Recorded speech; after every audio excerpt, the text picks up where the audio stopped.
Hi, everyone, and welcome to this week's episode of Transitions. We're recording in the beautiful downtown satellite studio of Hunters Bay Radio at Nipissing University. And today, my guest is Suzanne Witt-Foley. Welcome, Suzanne. Thank you. Thank you for inviting me. I'm so glad you were able to come. Suzanne is a mental health and well-being educator. And I know that you are involved in the community in many different ways. In fact, I've had the pleasure of being part of one of your training groups. So I'm absolutely delighted that you could join me today. Oh, well, thank you. I am excited to be here. And so today what we are going to talk about is youth stress. And is it really a big issue, or is it just a natural part of life? Right. And stress is a really big topic these days. It seems like everywhere you look, people are talking about stress. They're talking about stress in the media. And I often wonder, are we living in a more stressful environment today, or are our youth living in a more stressful environment than, say, when you and I were kids? And I think that young people today are living in a more stressful environment. When we think back, when I was young, my parents were together, right? My mom stayed at home, and after school, she was there for me, right? We ate our dinners together as a family. We were outside after school every day playing with our friends, right, until the street lights come on. And today, I think our young people are experiencing some of the pressures that we're all feeling. Pressures regarding the recession, right? People are, in some cases, losing their jobs. There are less jobs out there. There's more pressure to compete. Our university students or high school students who are heading off to university, there's an awful lot of pressure to do well so that they can get into university. When we think back to when you and I were kids, there were a lot more jobs that didn't require higher education. True. Now within our culture, there are fewer jobs available for people who, maybe don't go on to post-secondary education. So again, there's that uncertainty about the future that young people are dealing with, and that's causing pressure and stress. So you really seem to be indicating that the context needs to be taken into account. Because I think we have a tendency to say, oh, you need to toughen up. When I was your age, I just grinned and bared it. But now there's so much more going on, and these stresses are really flowing down and impacting young people. Is that true?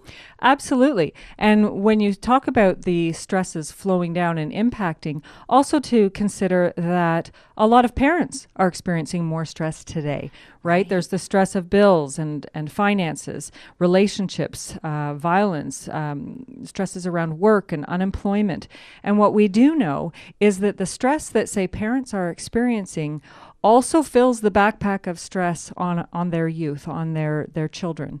And just to give you an example, in Windsor, Ontario, for example, mental illness went up 50% in children and youth when parents lost their jobs due to the shifts in the auto industry. That's really shocking and very telling.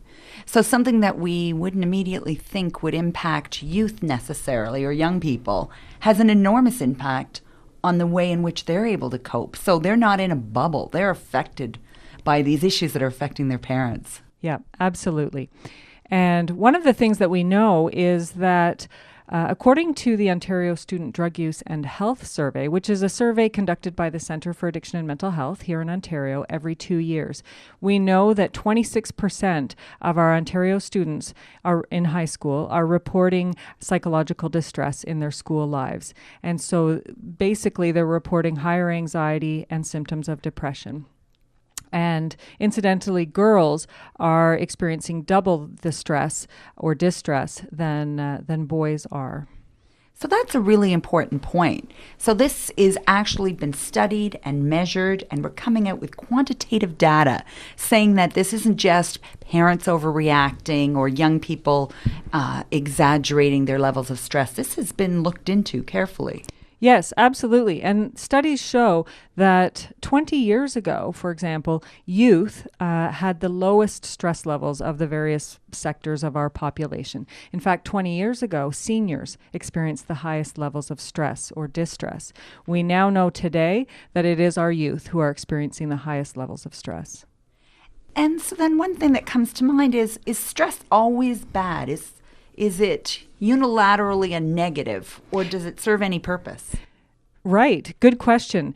And the stress can be actually divided into three kinds of stress. So there is such a thing as positive stress.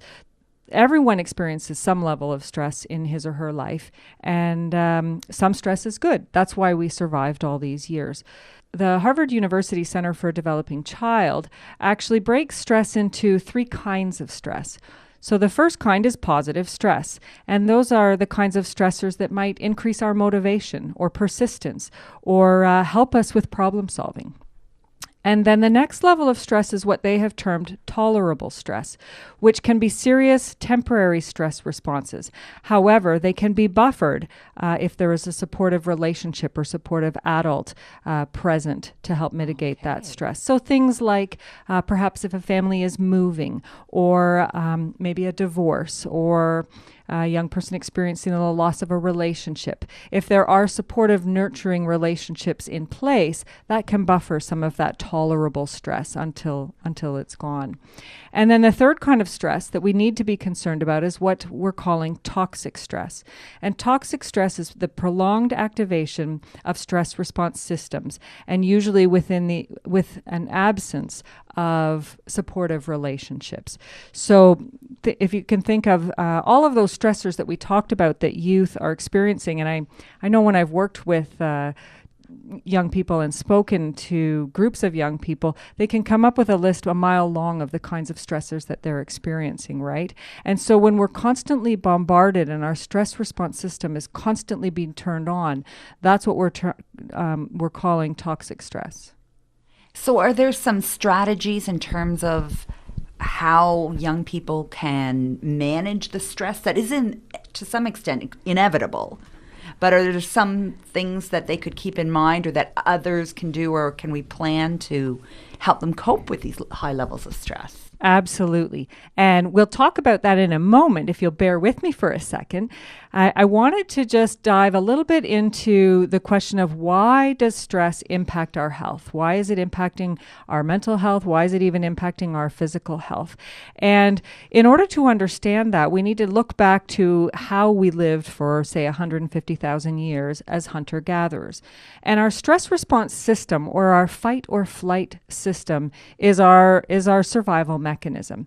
So say 150,000 years ago, we're sitting around the cave person campfire, and we're sitting in a place called homeostasis. So everything is quite comfortable and happy. And along comes a saber-toothed tiger. So suddenly, instantly, if we are going to survive, we are going to have to fight or flee this saber-toothed tiger, correct? And so what happens in our body, in order to give us the energy, in order to fight or to run, we go into stress response. And we release stress hormones like cortisol and adrenaline. And our heart rate starts to race, our blood pressure goes up, and all of our energy is channeled to our muscles. And sometimes, you've heard the story where a man lifts a car, has unbelievable strength off a person who is trapped underneath, right? That's the fight or flight response. And so it's meant to be a quick and brief response, and then we go through a period of exhaustion and then back to homeostasis. What researchers are starting to understand today is that we're not necessarily returning to homeostasis. Because of the bombardment of stresses and the unrelenting stressors that we're experiencing, many of us are staying in that elevated state called toxic stress. So we're actually going against what is natural for our bodies. Right, absolutely. And so when our heart rate stays up, and when we're constantly pumping out, and so when we don't have time to recover from toxic stress, over time it can lead to illness. So chronic stress, we actually now know, causes structural changes in the brain. Many of us know and understand that it can lead to ulcers and heart disease and cancer. Now, the research is also showing us that this dysregulation of the stress response system contributes to depression, obsessive compulsive disorder, anxiety disorders, and other mental illnesses as well. So it sounds like this is a topic, something that we really need to get a handle on. So I'm just going to take us to break to briefly hear from our sponsors, and then we'll be back. Hi, welcome back to Transitions with Suzanne Witt-Foley. And Suzanne, you were just telling us about how unrelenting stress can have long-term consequences and health effects on all of us. Can you tell us more about how the effects of stress that's unmitigated? I think even when we look at the definition of mental health, we can see that stress plays a role in maintaining our mental health. I'll just state to you the definition of mental health is a state of well-being in which an individual realizes his or her own abilities and can cope with the normal stresses of life, can work productively, and is able to make a contribution to his or her community. So we can see that stress is even, a very important part of maintaining our mental health and well-being. And I thought maybe I would tell you a little story to help paint this picture about unrelenting stress. So there was a university professor named Anne, actually, who was speaking to her class. And she held up a glass of water and asked her students, how much do you think this glass of water weighs? And so, Anne, how much do you think this glass of water weighs? A few ounces, maybe. Yeah, right. So there was a variety of guesses. And after a few people had guessed, the teacher said, well, actually, it doesn't really matter how much this glass of water weighs. I can lift it up, and it's quite light, and I can, carry it around. Now, if you ask me to pick up this glass of water and you tell me to hold it now until the end of the interview, it's going to start to feel heavier. It's going to start to have more weight to it. My arm is going to start to get tired and maybe a little bit sore. Now, if I set it down and I shake it off for a few minutes, the pain is gone. And I can pick it up again and it's light. Now, if you ask me to pick up this glass of water and you ask me to hold on to it until tomorrow at this time, by tomorrow it's going to be excruciatingly heavy, right? Absolutely. The pain in my arm is going to be so distracting and the burden that I won't be able to focus on making dinner for my family tonight. I won't be able to, enjoy the things that I usually enjoy because I'll be so distracted by the burden of the weight and the pain of this carrying around this glass of water. Sleep will be almost virtually impossible. Right? And here's the thing. Stress is very much the same as holding up this glass of water. We can all carry our burdens for a short while, and it's fairly light. And if we take time to set our burdens down or set the glass of water down, we can recover quite quickly and pick them up where we left off.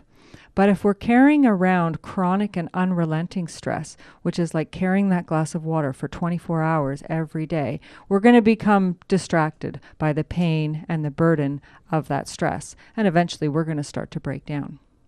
Good point. So it's like you had mentioned, our bodies are made for the flight or fright response for a short period of time, but then we need to go back to homeostasis.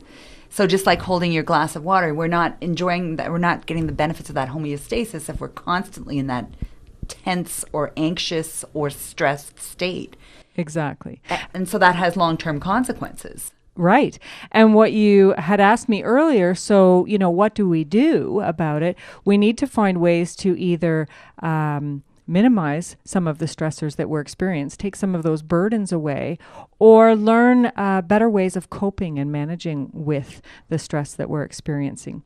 And there's one piece to this puzzle that maybe we won't get into too much today, but this is where addiction can come in or where substance misuse can come in. When you think about it, if you don't have healthy coping strategies in order to set that glass of water down, sometimes some of us might turn to more unhealthy coping strategies like, substance use. I know for myself, often at the end of a stressful day, I might come home and pour a glass of wine. And many people can relate to that suddenly the stress melts away and I feel like I'm setting that glass down. And, in moderation, that might be okay. But sometimes the solution can ultimately end up becoming the problem. Right? Absolutely. And if that's the only coping strategy we have in our treasured chest of coping strategies, it's, I imagine, fairly easy to slip into being overly reliant on that. Yeah. And then we run into a whole host of issues. Right, absolutely. And I think it's just important that people recognize that sometimes addiction is more about coping and surviving, and it's less about a choice. Good point. Absolutely. So maybe we can talk more about what some other strategies are, because I wonder if sometimes young people aren't at a loss. They're stressed, maybe their friends are stressed, their parents are facing various stresses, and they may not have any idea about how to overcome that, how to put it away, or how to cope positively. Absolutely. I'm glad you asked that. There, in fact, is an antidote to toxic stress. There's a variety of them, actually, but the one that I wanted to start speaking about is social connection and relationships. And that might sound a little bit odd at first, but again, if we think back to the way we lived as hunter-gatherers, the reason we go into stress response is because of survival, right? In order to survive, we needed to go into stress response. And right from the time that we're born, babies need connection. They need relationship. They need nurturing in order to survive. So right from the time that we're born, if we are isolated or we are alone, that is a threat to our survival, right? Babies need to be cared for. And so within all of our brains, we are wired that when we are isolated or feeling alone, we go into stress response. When we feel connected and nurtured and that we belong, that brings us out of stress response. So no matter what is causing us to go into stress response, could be any number of stressors. If we have connection, that will bring us down out of stress response. And that raises an interesting point, because how many of us, when we're stressed, feel like isolating ourselves, feeling like we don't want to be around people, or we just don't have the energy to be social maybe. And yet here you are telling us the best response, the way to take care of ourselves is to make those connections. Absolutely. It is one of the best ways. And you're right. A lot of times we may not feel like doing it. But if you talk to people who say, well, I didn't feel like doing it, but I pushed myself. Ultimately, it's kind of like when I don't feel like going out and getting my exercise and going for a run. But once I go, I always feel so much better. And I'm so glad that I did. Right? It's that kind of idea. And just to touch on some of the research around social connectedness, there's a report from British Columbia called Keeping Youth Connected, Healthy and Learning. And what they stated is that students' connectedness to school has been identified as among the greatest protective factors against polydrug use, absenteeism, pregnancy, and unintentional injury, and even after taking family influences into account. And just another study from the United States talks about how students' feeling of connectedness was the number one protective factor against suicidal behavior. And also students, if they feel connected, were less likely to drink alcohol, carry weapons, or engage in other delinquent behavior. So the research is really compelling, not only for youth, but adults alike, that social connectedness and feeling that we belong really can have a tremendous impact. So that, I would suggest, could be another tool we can put in our chest of coping strategies. Knowing that when we start to feel overly stressed, we know that that's one positive approach we can use, or one tool we can pull out in order to try and cope with that stress. Absolutely. And the recognition on the part of the rest of us in terms of supporting others is remembering that if I take that time to really truly connect, to really listen and make that connection with people, that we can have a tremendous impact on their well-being. So are there some other strategies you'd like to speak about in terms of what we can do to support ourselves when we're experiencing stress, as well as support others? Sure. I can speak briefly about a variety. One thing is even just understanding stress. And there's been some research done around deconstructing stress. And when we can understand our own stress, it actually helps to relieve the stress. Another simple strategy is humor. Laughter has been proven to reduce stress hormones like cortisol and epinephrine. It takes us out of stress response. So finding those opportunities for laughter. As well, strategies such as mindfulness, yoga, getting enough sleep, even something as basic as physical activity has shown to have tremendous impacts. And Anne, you might ask, well, why physical activity? Where does that fit in? When you think again about the fight or flight response, physical activity is flight. Through physical activity, we can burn off those stress chemicals in order to recover. Well, it sounds like we're just getting to the beginning of this. I think there's probably many more levels and layers that we could talk about. Would you agree? Yes, definitely. So we're definitely going to have you back again on the show if you agree. So this is all we have for today. So just a reminder, if you have any questions or comments for us here at Transitions, you can reach us at transitions@hbr@gmail.com. That's transitions@hbr@gmail.com. And thank you so much for being with us today, Suzanne. Oh, you're welcome. Thanks for having me.